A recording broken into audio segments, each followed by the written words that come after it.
কিন্তু একটি অতীব দুঃখের বিষয়, এই হামলাকে কেন্দ্র করেও আজও মব করার সেই প্রচেষ্টা চালানো হয়। যে মব 5 আগস্টের পর থেকে মবকে শিল্পে রূপদান করেছে একটি বিশেষ গোষ্ঠী, সে আজও নিবৃত হয়নি। আজও এই হামলার উপর, হাদির উপর হামলাকে কেন্দ্র করে তারা মব ক্রিয়েট করতে চায়, তারা তুষার উপর রাজনীতি করতে চায়, তারা হাদিকে রাজনৈতিকভাবে হাতিয়ার হিসেবে ব্যবহার করতে চায়। আমরা স্পষ্টভাবে বলতে চাই, ছাত্রদল সেই 5 আগস্টের পর থেকে ক্যাম্পাসে বারবার মবের শিকার হয়েছে। আমরা কোনো প্রতিক্রিয়া জানাই। আমরা মবের শিকার হওয়ার পর আমরা সর্বোচ্চ ধৈর্য সহনশীলভাবে ছাত্র দলের নেতাকর্মীরা ক্যাম্পাসগুলোতে অবস্থান করার চেষ্টা করেছি। আমরা হলে অবস্থান করতে আমাদেরকে বাধাগ্রস্ত করা হয়েছে।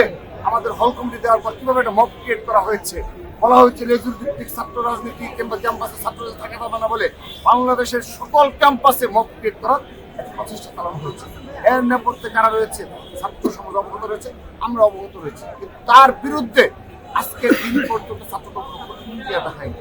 কিন্তু যদি আপনি বাংলাদেশের যে স্থিতিশীলতা, বাংলাদেশের যে সাধারণ জনগণকে একটি স্বাভাবিক সুস্থ জীবন এবং জীবনমান উন্নয়নের জন্য যে গণতান্ত্রিক অগ্রযাত্রা, তাকে যদি বাধাগ্রস্ত চান ষড়যন্ত্র করেন, আমরা কিন্তু কোনো মবকে আমরা প্রশ্রয় দেবো না, আর কোনো মবকে কোনো প্রশ্রয় দেবো না।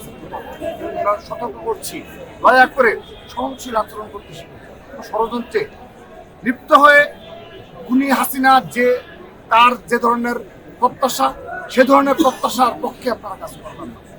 তার যে মনোভাব, তিনি সে মনোভাব করার জন্য আমরা যেটা প্রাথমিকভাবে জানতে পেরেছি, হাদির উপর হামলার সাথে প্রাথমিকভাবে এই ফেসিস্টরা জড়িত বলেই আমরা জানতে পেরেছি।